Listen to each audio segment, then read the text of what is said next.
welcome to Chapter 6 of Chapter Chats with D&D. I'm Denise. I'm David. And this week we're doing Ender's Game.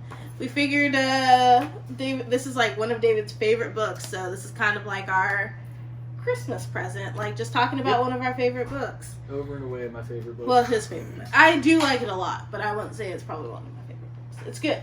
It's good. It is very good. It's fine. So it's about a boy who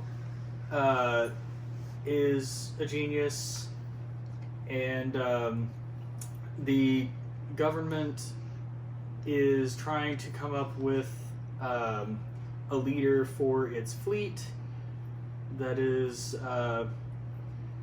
attacking an alien homeworld after being attacked and almost defeated twice. And so Ender, the main character, is tapped to go up to battle school, which is a satellite, sort of like high school for really smart military Kids. Basically, They're just child soldiers, but like they're training them to think of like battle simulations. They're not child soldiers in the way of like, let's just send children out to fight, it'll be fine.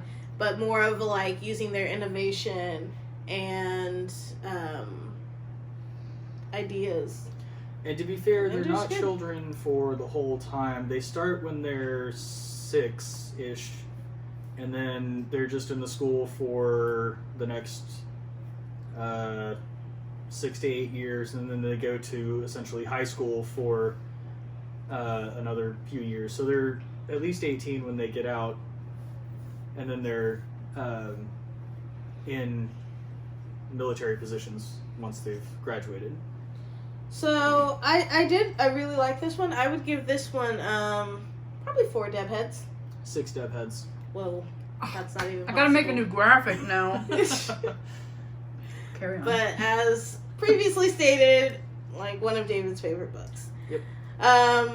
Also, in honor of the Christmas time, there is a Christmas short story that is in the Ender universe.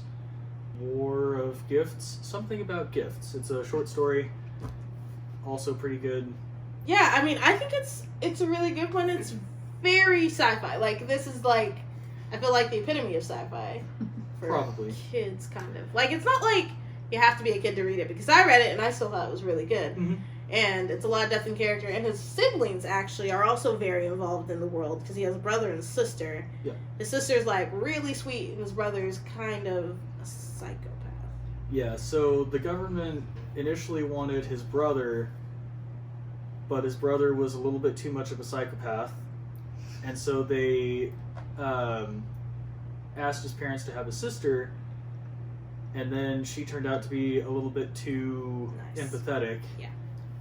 And so then they requisitioned, I guess is a nice word for that, a third kid in a world where you're not allowed to have more than 2 children. What were they called?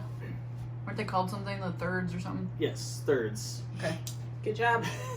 On top I of read it. this book.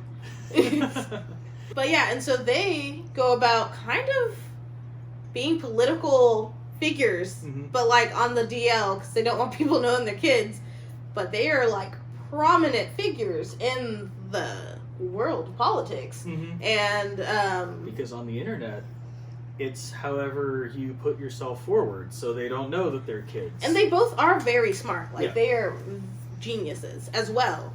Just family geniuses. And so they are using that for their political... I mean, the brother's more little... Yeah, so the brother wants to rule the world, essentially.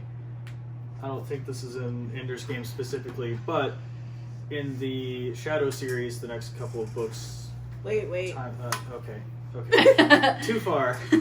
So, if you want to hear us go more in depth about it, I would subscribe to our Patreon.